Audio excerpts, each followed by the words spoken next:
بسم اللہ الرحمن الرحیم۔ بسم اللہ الرحمن الرحیم۔ السلام علیکم ورحمۃ اللہ وبرکاتہ۔ ناظرین، امید ہے کہ آپ سب خیر و عافیت سے ہوں گے۔ سبق نمبر 58 ہے اور لکھا ہے ہم نے کہ بقیہ حصہ اول نظری فلکیات۔ چونکہ گزشتہ اسباق میں عملی فلکیات ہم نے شروع کی اور اس میں سمت قبلہ اور اوقات صلاۃ کو ہم نے تفصیل سے پڑھا، لیکن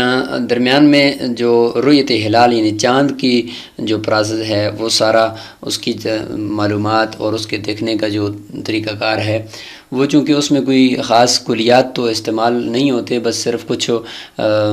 بنیادی اصطلاحات ہوں گی اور کچھ بنیادی طریقے ہوں گے چاند کو دیکھنے کے، تو چونکہ ہم نے وہ صرف ان کو صرف سمجھنا ہے اور دیکھنا ہے صرف ان کو، اور چاند کی مکمل حالتوں کو، چاند کی شکلوں کو اور چاند کی حرکات کو ہم نے پڑھنا ہوتا ہے اور سمجھنا ہوتا ہے، اور اسی سے ہی پھر ہم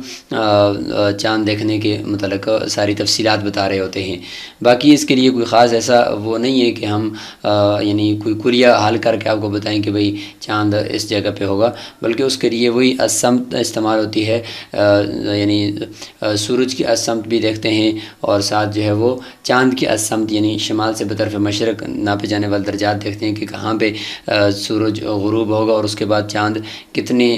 مدت تک افق پر ٹھہرے گا اور کتنے اوپر بلند ہوگا، یہ چیزیں ہم دیکھ رہے ہوتے ہیں۔ تو یہ پھر صرف بتانے سے اس وقت تعلق رکھتی ہیں، تو انشاءاللہ یہ بھی ہم بتائیں گے۔ تو اس لیے بقیہ حصہ اول ہے، یعنی اس کو ہم نظری فلکیات ہی کہتے ہیں، چونکہ اوقات صلاۃ اور سمت قبلہ سب سے زیادہ اہم یہی تھے، تو ہم نے فوراً عملی فلکیات کا رخ کیا تھا، اور پھر اس کے بعد اب ہم نے کہا کہ چلو، اور یہ طریقہ بھی ہمارے یعنی جو اس کتاب کو یعنی تفہیم الفلکیات کو پڑھانے والوں کا ہے کہ وہ آخر میں یہ چاند کے پروسیس کو اور اس کی حرکات کو رکھتے ہیں۔ تو اب اس کو آپ بقیہ حصہ اول بھی کہہ سکتے ہیں کہ نظری فلکیات کا یہ حصہ اول ہے، اور کتاب کی ترتیب میں تو چونکہ اسی طریقے سے ہے، تو اس لیے ہم یہاں پہ اس کو ساتھ یہ وضاحت اس کی کر دینا مناسب سمجھتے ہیں۔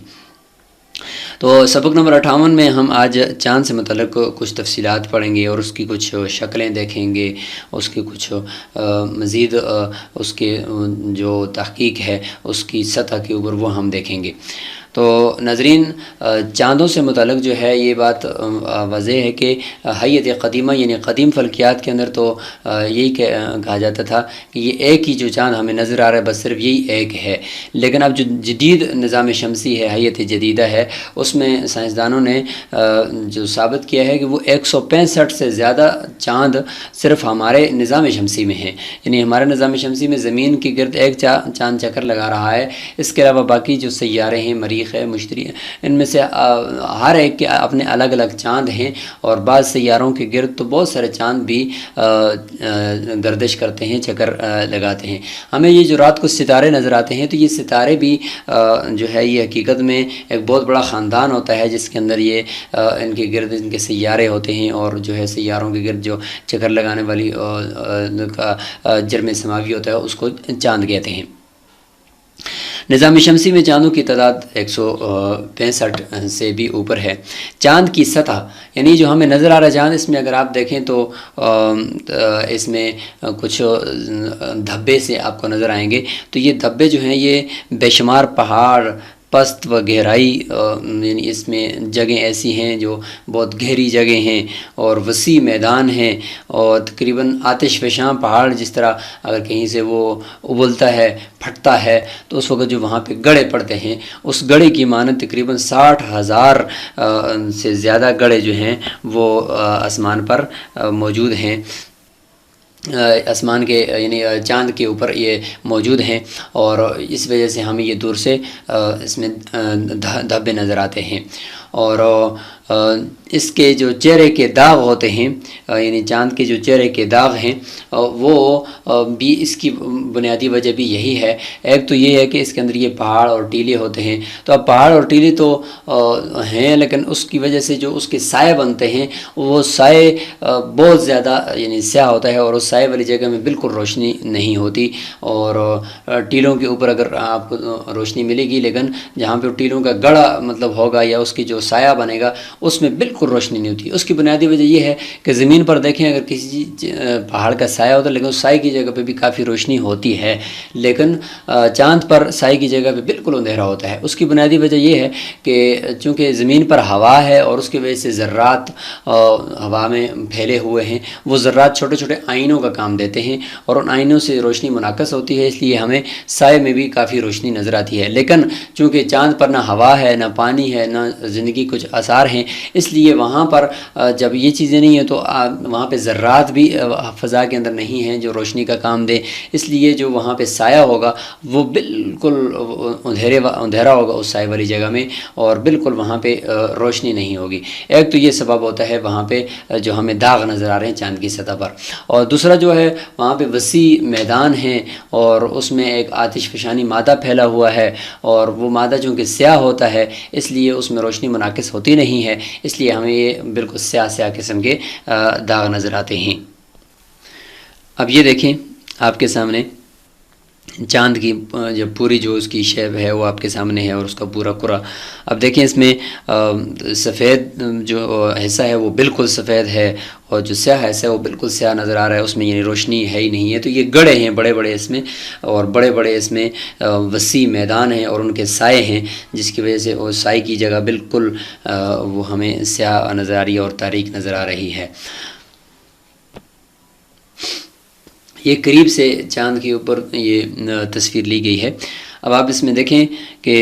جہاں پہ بھی سایہ ہے وہ سائے کی جگہ بالکل یعنی تاریک ہے اور روشنی والی جگہ بالکل روشن ہے. اور آگے چل کر ہم یہ بھی بتائیں گے کہ اس کا یہ جو چاند کے چونکہ خود ایک سیارہ ہے اور اس کی اپنی روشنی تو ہے نہیں، یہ سورج سے ہی روشنی منعکس کرتا ہے،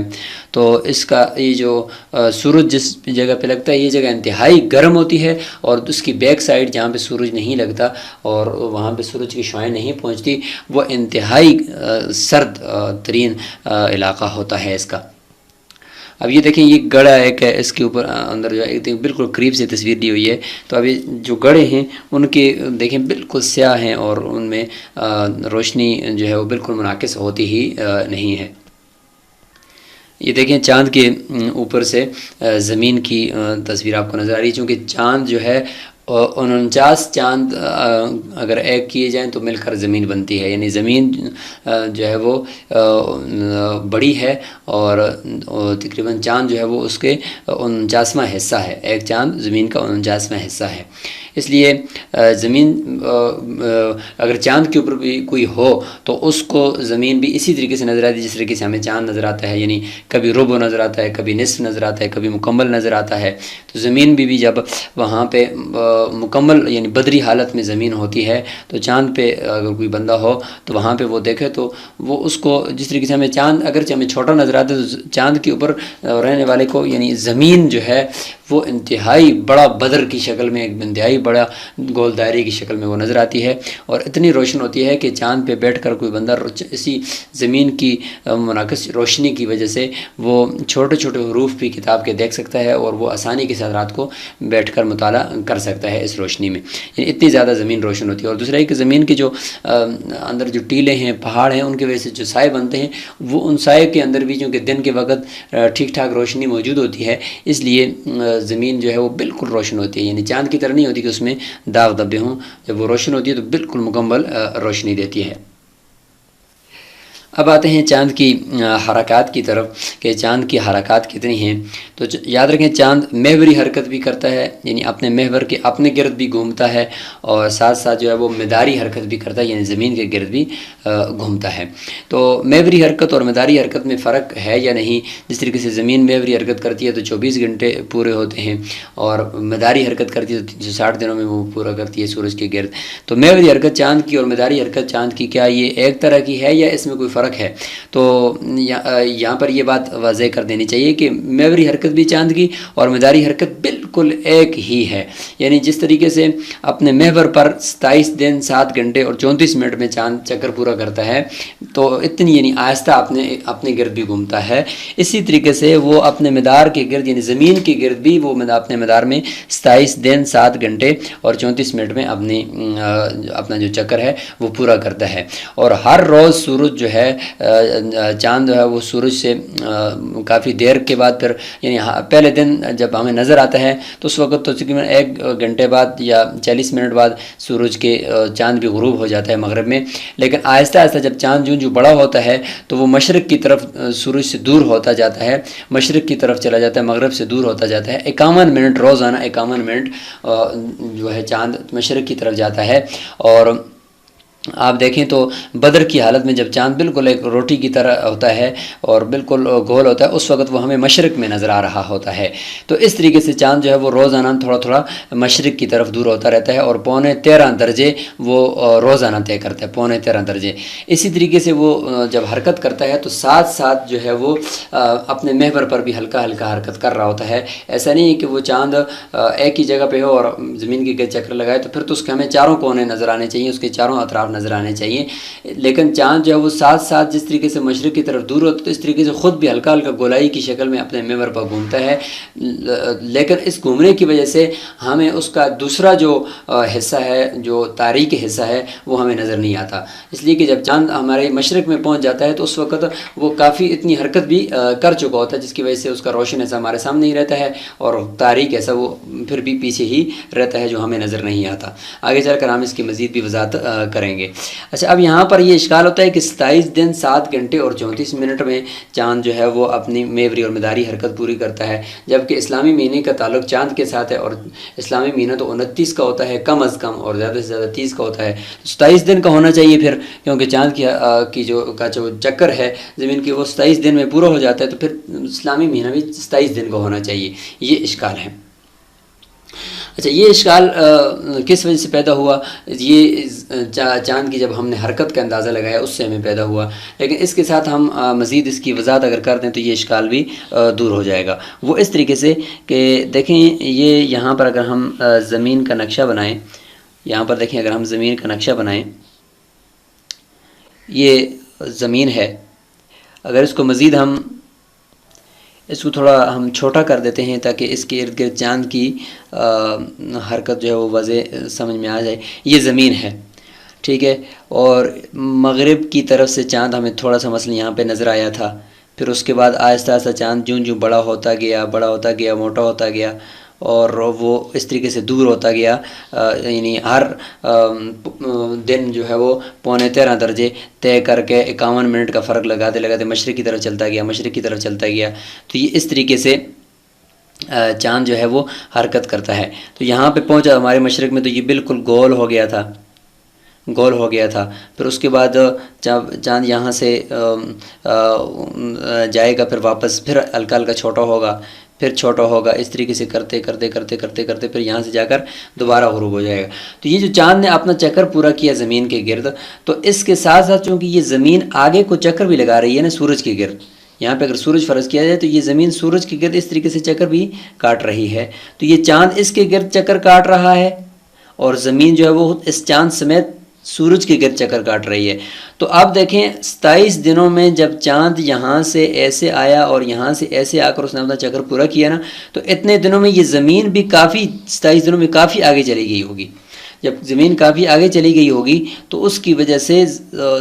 چاند کو مزید 2 دن لگتے ہیں اپنا چکر پورا کرنے میں، یعنی زمین اب اس جگہ پہ نہیں ہے جہاں پہ 27 دن پہلے تھی نا، تو ہر دن زمین آگے جا رہی ہے، تو اس لیے اب زمین تقریباً یہاں پہ پہنچی ہوگی تو چاند اس کے گرد چکر پورا کرے گا، تو ظاہر ہے چاند اگر اپنا چکر 27 دنوں میں پورا کرتا ہے تو مزید 2 دن اس کو لگتے ہیں وہ اپنی جگہ پر پہنچنے تک، تو اس وجہ سے اسلامی مہینہ جو ہوتا ہے وہ 29 کا ہو جاتا ہے اور پھر چاند اس میں یعنی چھپ جاتا ہے اور پھر اس کے بعد نیو مون ہوتا ہے، تو یہ اس وجہ سے ہوتا ہے اس میں اسلامی مہینے کے اندر فرق۔ اس چکر میں آپ اگر دیکھیں تو اس میں دائیں طرف بالکل چاند کی ایک شکل آپ کو بالکل سیاہ نظر آ رہی ہے، یعنی یہ نیو مون کا زمانہ ہوتا ہے، اس میں چاند جو ہے وہ بالکل چھپ جاتا ہے، یعنی اس کے اوپر چاند سورج کی روشنی نہیں لگتی اور یہ بالکل چھپ جاتا ہے۔ پھر اس کے بعد آگے تیر کا نشان اوپر کی طرف ایسے گیا ہوا ہے، تو دیکھیں تھوڑا سا واضح ہو جاتا ہے اور زمین والوں کو نظر آنا شروع ہو جاتا ہے۔ پھر اس کے ساتھ ساتھ جو وہ آگے بڑھتا ہے، اوپر والی جو شکل آپ دیکھیں بالکل اوپر شمال کی طرف والی شکل، اس میں دیکھو تیر کے ساتھ یہ جو چھوٹے چھوٹے سفید نقطوں کے ساتھ بتایا گیا کہ زمین والوں کو اس کی اتنی شکل نظر آتی ہے۔ تو آہستہ آہستہ جو چاند پھر ادھر سے دائیں سے اوپر کی طرف بائیں کی طرف جیسے جا رہا ہے، جیسے کہ مشرق کی طرف جا رہا ہے، تو ہمیں اس کا اتنا حصہ نظر آتا ہے۔ پھر اس کے بعد جب یہ بائیں طرف یہ پورا جو چاند ہمیں انہوں نے دیا ہوا ہے، تو اس طریقے سے ہوتا ہے، تو یہ بدری حالت میں یہ ہمارے ادھر مشرق میں ہوتا ہے۔ اور اس کے بعد نیچے دیکھیں تو یہ اس طریقے سے جو چاند آگے بڑھتا ہے تو آہستہ آہستہ اپنے مدار پر ہلکا سا گھوم رہا ہوتا ہے، اس لیے اس کا یہ جو تاریک حصہ بیک سائڈ میں آدھا نظر آ رہا ہے، تو یہ بیک سائڈ والا جو حصہ ہے یہ ہمیشہ ہمارے سامنے نہیں ہوتا، یہ پیچھے ہی رہتا ہے۔ تو اس کا آپ مشاہدہ جو ہے وہ اس طریقے سے کر سکتے ہیں کہ مثال کے طور پر آپ گلوب جو ہے وہ درمیان میں رکھیں اور گلوب کے گرد جو ہے پہلے آپ سیدھے گھومیں، جس میں آپ کا چہرہ جو ہے وہ بالکل گلوب کی طرف ہی رہے اور آپ اس کے گرد گھومیں۔ تو دیکھیں اس طریقے سے تو مطلب ہر وقت آپ کا چہرہ ہی جو ہے وہ کس کی طرف رہے گا، گلوب کی طرف رہے گا۔ اور دوسرا آپ اس طریقے سے کریں کہ آپ اپنے آپ کو بالکل نہ گھمائیں، اور اس طریقے سے اگر آپ گلوب کے گرد گھومیں گے اور اپنے آپ کو نہ گھمائیں گے تو اس کا مطلب یہ ہوگا کہ جب آپ ایک مرتبہ تو گلوب کے سامنے ہوں گے، دوسری مرتبہ جب آپ گلوب کے سائڈ میں چلے جائیں گے تو آپ کا سائڈ گلوب کے طرف ہوگا، اور تیسری مرتبہ جب آپ آگے جائیں گے تو گلوب کا جو آپ کا جو بیک سائڈ ہے وہ گلوب کی طرف ہوگا۔ تو اگر آپ حرکت نہیں کریں گے تو اس طریقے سے پھر آپ چکر لگائیں گے۔ اگر آپ ساتھ ساتھ خود بھی گھومیں گے تو گول دائرے کی شکل میں خود بھی جب گھومیں گے گلوب کے گرد، تو آپ کا یہ جو چہرہ ہے وہی گلوب کی طرف رہے گا۔ تو یہ اس طریقے سے کر کے آپ اپنے آپ کو جو ہے وہ اس میں سمجھا سکتے ہیں اور مطمئن کر سکتے ہیں کہ کس طریقے سے چاند کی حرکت ہوتی ہے۔ مزید ہم ایک اور بھی مثال آپ کو دیتے ہیں۔ اب اس مثال میں آپ دیکھیں کہ یہاں پر آپ کو جو نظر آ رہا ہے یہ، تو اس جگہ پہ بھی دیکھیں اور اس جگہ پہ بھی دیکھیں، یہ بھی دیکھیں، یہ سارے جو آپ کو شکلیں نظر آ رہی ہیں، یہ شکل ہے، یہ شکل ہے، یہ شکل ہے، یہ شکل ہے، اس میں آدمی کی جو یعنی اس کا چہرہ ہے، وہ چہرہ جہاں تک بھی اس نے گول دائری کی شکل میں چاند کے گرد چکر لگایا ہے، تو اس کا چہرہ جو ہے وہ چاند یعنی زمین درمیان میں دکھائی گئی ہے اور اس کے ارد گرد ایک انسان دکھایا گیا ہے، یہ اس کو چاند فرض کر لیں۔ تو اس کی حرکت کی وجہ سے دیکھیں یہ چاند ہی کی طرف اس کے چہرہ ہے، حرکت اس نے مکمل کی ہے گول دائرے کی شکل میں، لیکن اس کے باوجود چاند ہی کی طرف اس کا مکمل رخ رہا ہے۔ تو اس طریقے یہ آپ فرض کر لیں کہ درمیان میں زمین ہے اور یہ انسان اس کے گرد چکر لگا رہا ہے، یعنی گویا کہ چاند ہے۔ تو چاند کا رخ آپ دیکھیں کہ چاروں طرف سے اس نے چکر لگایا ہے، لیکن رخ زمین ہی کی طرف اس نے کیا ہوا ہے۔ تو یہ اس طریقے سے چاند کی حرکت ہوتی ہے۔ اور اب ہم دوسری حرکت آپ کو دکھائیں جس میں مثلا چاند اگر فرض کریں کہ وہ حرکت کرے لیکن خود اپنے محور پر نہ گھومیں، یہ تو محور پر گھومنے کا نتیجہ ہے کہ چاروں طرف سے اس کا رخ جو ہے وہ اسی زمین ہی کی طرف رہتا ہے۔ یہ ہے دوسری تصویر جس میں آپ دیکھیں غور کے ساتھ کہ انسان جو ہے وہ بنایا گیا ہے زمین کے گرد، گویا کہ وہ گھوم رہا ہے لیکن خود اس نے اپنے محور پہ نہیں گھوما۔ جب محور پہ نہیں گھوما تو اس کا نتیجہ کیا ہوا کہ دیکھیں جب ایک مرتبہ تو وہ زمین کے بالکل جو ہے وہ کیا ہے، یہاں پہ دیکھیں زمین کی طرف اس کا رخ ہے، ٹھیک ہے، اور یا یہاں پہ دیکھیں زمین کی طرف اس کا رخ ہے، لیکن اس دیکھیں جب وہ خود نہیں گھوما تو زمین کی طرف اس کی سائڈ آ رہی ہے، اور یہاں پہ بھی اس کی زمین کی طرف سائڈ آ رہی ہے، اور اس طرف اگر آپ دیکھیں تو یہاں پہ بالکل اس کے بیک سائڈ آ رہی ہے زمین کی طرف۔ تو یہاں پہ دیکھیں اس کی ساری چیزیں ہمیں جو وہ سارے کونے اس کے ہمیں نظر آئے۔ تو یہ آپ اس کو چاند فرض کر لیں تو دیکھیں اگر حرکت چاند محوری حرکت نہیں کرے گا تو پھر اس چاند کی ہر طرف ہمیں نظر آئے گی، اگر محوری حرکت کرے گا تو پھر وہ پہلی والی شکل کی طرح وہ ہمیں نظر آئے گا۔ تو اس سے ہمیں ثابت ہوا کہ چونکہ چاند کی محوری حرکت بھی ہے، اس لیے چاند کا ایک ہی حصہ ہمارے طرف رہتا ہے، دوسرا حصہ بیک سائڈ والا وہ ہمیں نظر نہیں آتا۔ لیکن یاد رکھیں کہ ایک ہوتا ہے لیبریٹرول، اسے کہتے ہیں چاند کا ترقص کا مطلب ہے کہ تھوڑا بیضوی شکل کا اس کا مدارہ ہے، جس کی وجہ سے یعنی اس چاند کے قطب شمالی اور کی طرف سے ہمیں تھوڑا یعنی 6.5 درجے تقریباً یہ چاند کی بیک سائڈ والا حصہ بھی ہمیں کچھ نہ کچھ نظر آتا ہے۔ اس کو کہتے ہیں چاند کا ترقص، مکمل نہیں نظر آتا لیکن کچھ نہ کچھ نظر آتا ہے۔ اس کی تفصیل آپ دوسری جگہ پر بھی دیکھ سکتے ہیں۔ ہم اپنے ابھی مقصد کی طرف بڑھیں گے اگلی ویڈیوز کے اندر، کہ جس میں ہم رؤیت ہلال اور چاند کی مختلف شکلوں سے متعلق بات کریں گے۔ السلام علیکم ورحمۃ اللہ وبرکاتہ۔